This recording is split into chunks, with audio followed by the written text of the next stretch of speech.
mahasiswa dari Stikes Giriya Husada Sumbawa, jurusan Kesehatan Masyarakat. Dalam video kali ini saya ingin sedikit menjelaskan mengenai obat, informasi, dan golongan obat. Kita mulai dari obat. Obat adalah bahan atau paduan bahan, termasuk produk biologi yang digunakan untuk mempengaruhi atau menyelidiki sistem fisiologi atau keadaan patologi dalam rangka penetapan diagnosis, pencegahan, penyembuhan, pemulihan, peningkatan kesehatan, dan kontrasepsi untuk manusia. Setiap obat punya tujuan manfaat, namun juga mempunyai efek samping yang dapat merugikan. Oleh karena itu, gunakan obat sesuai dengan aturan pakai, dan kenali obat dengan cara memperhatikan informasi yang menyertainya. Yang berikut adalah pengelompokan obat. Pengelompokan obat dibagi atas 7 pengelompokan, yaitu yang pertama, pengelompokan obat berdasarkan jenisnya. Yang kedua, pengelompokan obat berdasarkan mekanisme kerja obat. Yang ketiga, pengelompokan obat berdasarkan tempat atau lokasi pemakaian. Yang keempat, pengelompokan obat berdasarkan cara pemakaian. Yang kelima, pengelompokan obat berdasarkan efek yang ditimbulkan.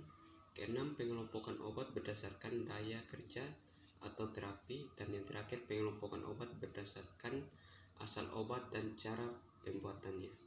Dan bagi teman-teman yang memiliki kotak medis atau kotak obat di rumahnya, sebaiknya obatnya itu tidak boleh digabungkan, harus dipisahkan berdasarkan jenisnya.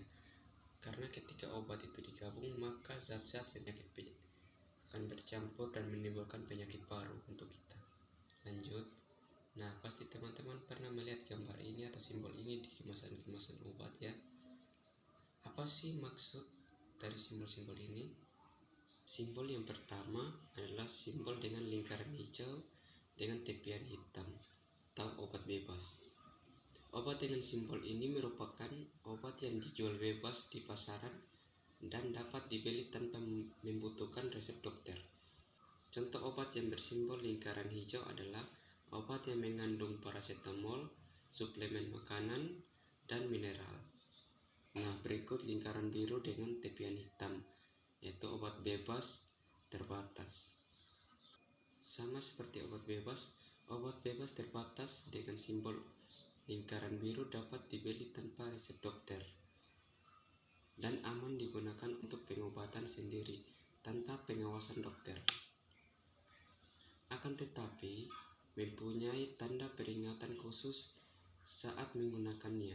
Obat ini dijual di apotek maupun tempat perizinan lainnya.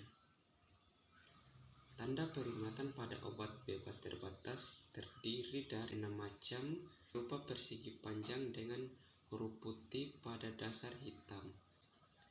Nah, inilah 6 peringatan dari obat bebas terbatas. Peringatan nomor 1, awas obat keras, bacalah aturan pemakaiannya. Peringatan nomor 2, awas obat keras, hanya untuk umur, jangan ditelan. Peringatan nomor 3, awas obat keras, hanya untuk bagian luar badan.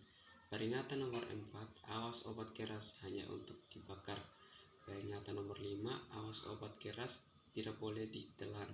Peringatan terakhir atau peringatan ke-6, awas obat keras, obat wasir, jangan ditelan. Simbol yang berikut adalah lingkaran merah dengan garis tepian hitam dan huruf K di tengah menyambung garis tepi, yaitu obat keras. Obat keras adalah obat yang hanya boleh dibeli menggunakan resep dokter tanpa petunjuk tempat penjualan di apotek. Contoh obat keras adalah obat yang mengandung asam mefenamat, loratadine, clobazam, pseudoephedrine, atau alprazolam. Obat-obatan ini harus diawasi konsumsinya dengan resep dokter. Simbol yang terakhir yaitu simbol dengan lambang tanda plus berwarna merah di dalam lingkaran putih dengan tepian merah, atau obat narkotika. Obat narkotika adalah obat yang berasal dari tanaman atau bukan tanaman, baik sintesis maupun semi-sintesis yang dapat menyebabkan penurunan atau perubahan kesadaran, kehilangan rasa, mengurangi sampai menghilangkan rasa nyeri, dan menyebabkan ketergantungan. Karena menyebabkan ketergantungan inilah, maka pengguna obat ini harus dibawa pengawasan tenaga medis. Obat jenis ini bisa terdapat pada obat bius atau anestesi, analgetika atau obat penghilang rasa nyeri. Contoh obat ini yaitu morfin, heroin, ganja.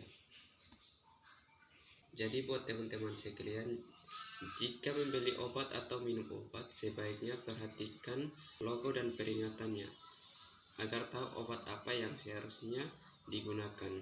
Dan juga untuk teman-teman remaja yang biasa minum minuman beralkohol dengan campuran obat-obatan, sebaiknya dihentikan karena itu sangat tidak baik buat tubuh kita. Sekian dari video ini dan terima kasih buat teman-teman yang sudah menonton. Sampai jumpa di video berikutnya. Dadah.